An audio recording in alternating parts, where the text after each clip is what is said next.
Uncle Eric, you dirty stinking hyena.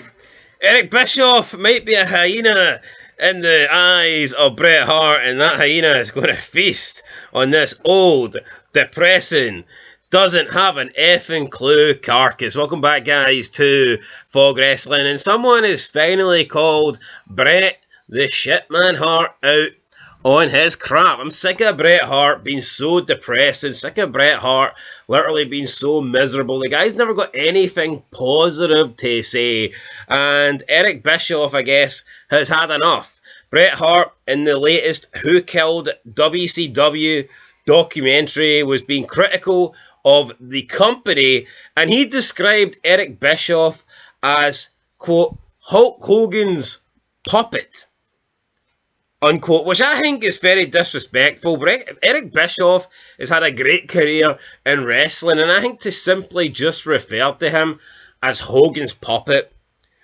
obviously Bret Hart doesn't know what he's talking about, or he's got some form of resentment against Eric Bischoff, but that is just clearly not true. And when he was asked to sum up his thoughts on WCW, Bret Hart said the following, quote, "Thanks for nothing. Go fuck yourself." End of quote. I'm surprised he didn't throw a dig out there at Bill Goldberg while he was at it. Are you not shocked at that? That kick to the head. You know what, right? I think Bret is pathetic. I don't think he has a backbone. Because, yeah, WCW, a lot of controversial booking decisions out there. They kind of didn't utilise him, but let's be honest, man. Bret was never Hulk Hogan. And by the time he went to WCW, I just think there were better things on the horizon.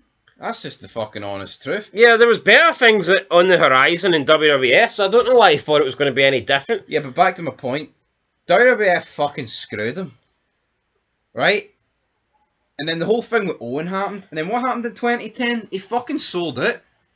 So he's sold out. No, he's acting Billy Big Balls because a couple of booking decisions didn't go his way in WCW. But he got what he wanted. He got a contract. He got more money. Yeah. And that's what it was all about. No, so he can say thanks for nothing, but he's the one that decided to leave. McMahon wanted to keep him. Aye. He wasn't chased out the door. He wasn't forced. Purple and pink and black fucking retard decided to think, well, you know what, brother, I'm going to take the belt and I'm going to drop it on Monday. Well, it doesn't work like that, Bret, alright? So you can shove your fucking colours up your arse, son. Bret thought he was going to drop it in the trash can, and Bill Goldberg dropped his foot right on Bret's forehead. But anyway, during his 83 Weeks podcast, Bischoff responded to Bret, and he wasn't very happy. He says, quote, "Did I expect Bret Hart to be crabby and grouchy and blame the world? Sure. We hear it every time we hear Bret. He's angry at somebody. Nothing's new there. I saw him in Australia a couple of weeks ago. I was there, and he was there, and I said hello to him, acknowledged him, and met his wife. She seems like a very nice person, but you just look at this guy from across the room, and he looks miserable. I don't know, maybe deep down inside he's a very joyful person, but he looks miserable. It's the same old shit. Bret didn't have a fucking clue what was going on in WCW. Bret would literally show up 20 minutes to an hour before showtime and leave. You wouldn't hear from him from the rest of the week. He was as disconnected as you could possibly be. I'm not criticising him for that. He was going through a lot at the time. End of quote. So, I mean, first of all, let's just address the whole miserable thing. I think Bret Hart has to be the most miserable guy in wrestling. Now, there's a difference between being miserable and being bitter. Someone like Ryback is like clearly unhinged and clearly bitter against WWE, but he doesn't strike you as a miserable guy. He strikes you as someone that is... Big guy. Yeah, he strikes you as someone that is like, you know, trying to improve himself and better himself, despite the fact that I do believe he is lame for constantly mentioning WWE and John Cena and CM Punk and Triple H and McMahon. The guy's hell-bent, the guy's got a few screws loose, but you feel like outside of that Ryback is probably positive and trying to better himself. I mean, Bret Hart, I can literally just imagine this guy sitting, moping, depressed every single day, thinking bad thoughts about every single person that might have done him wrong during not just his career, but during his life. He just seems like that kind of person.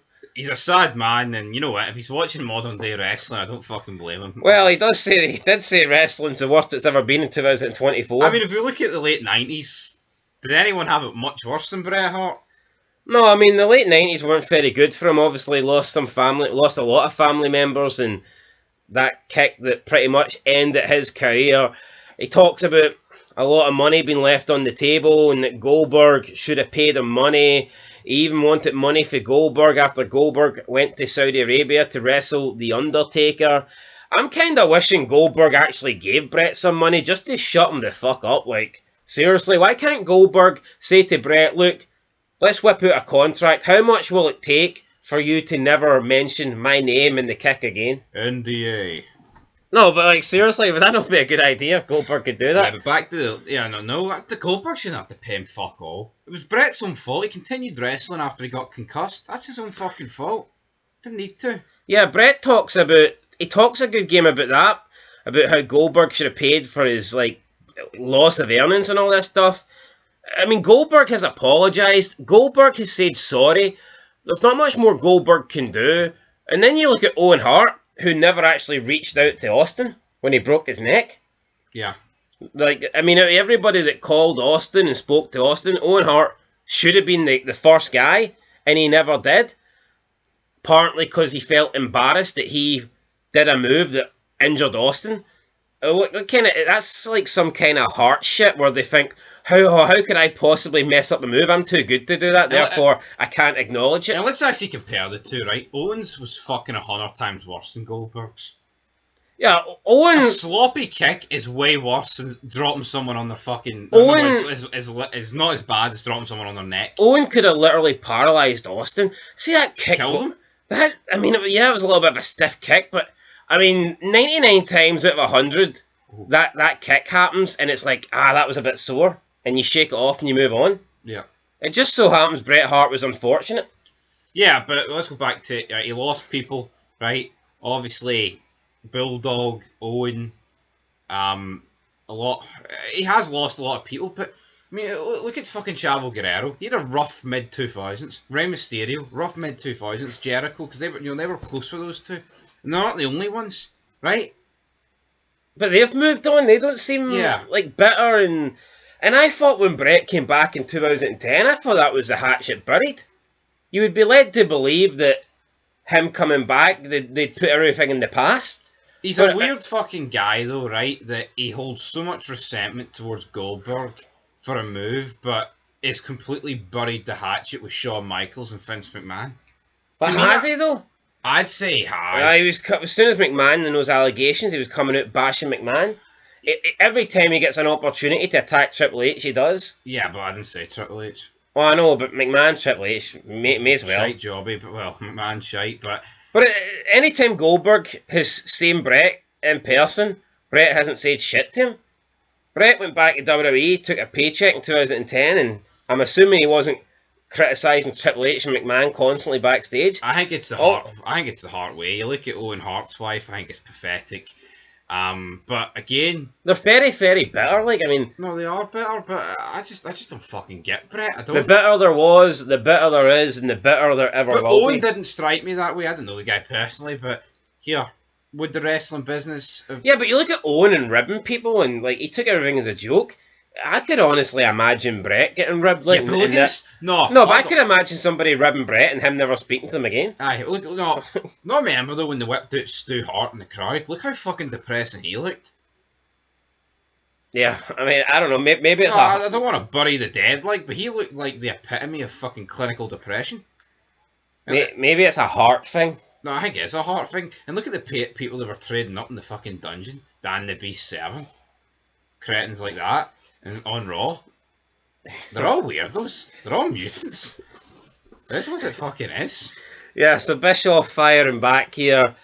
It is sad though, man. Why can't Bret just let it go? I mean, guy had a good career.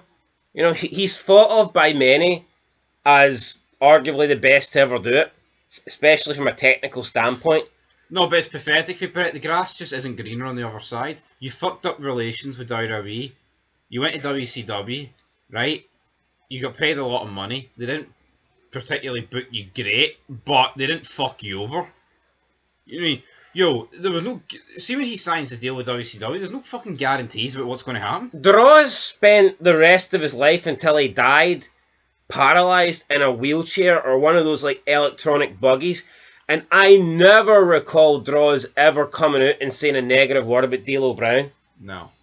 He just said it was an accident, and that's what, and it happens. And that was a guy that was literally paralyzed, neck down. Yeah. Yeah, Bret, every opportunity he gets, he bashes Goldberg, and now he's bashing Eric Bischoff. It's like, have you ever heard, when's the last time the guy actually said something positive? No, it's mental. He's like us when it's like about current wrestling. It's just the guy's got nothing good to say. Everything's been dropped though. Like you look at Jarrett and WWE and Steiner and WWE and like I actually don't get Bret. I really don't. It's like even when he was talking about Benoit and Larry King on CNN, he was just fucking. He made it about himself. It was like a day after Benoit done it. Yeah, not a big fan of Bret Hart, you know. Yeah, I know Benoit has killed his entire family, but what about Bill Goldberg? You know, what about that guy?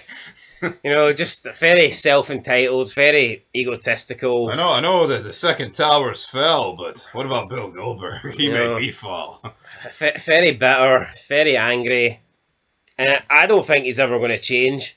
No. If he was going to change, he'd have done it years ago. I think this is Bret, the Hitman Hart, until he. You just imagine Bischoff in Australia looking at the corner of his eye and just seeing him sitting there. Foster's, good call. Anyway, guys, that's it. Let us know your thoughts down below. I mean, Bret Hart, cheer up a little bit. I mean, he even talks about loss of earnings. I'm sure the guy is still a multi-millionaire to this day. And if he's not, then he's obviously not done well with his money. Like, you know, I don't know his finances. I don't know his situation. But, I mean, Bret Hart, there's no reason why this guy shouldn't have millions in the bank. Yeah. No, there is no fucking excuses for it. But anyway, guys, till next time. Team Eric.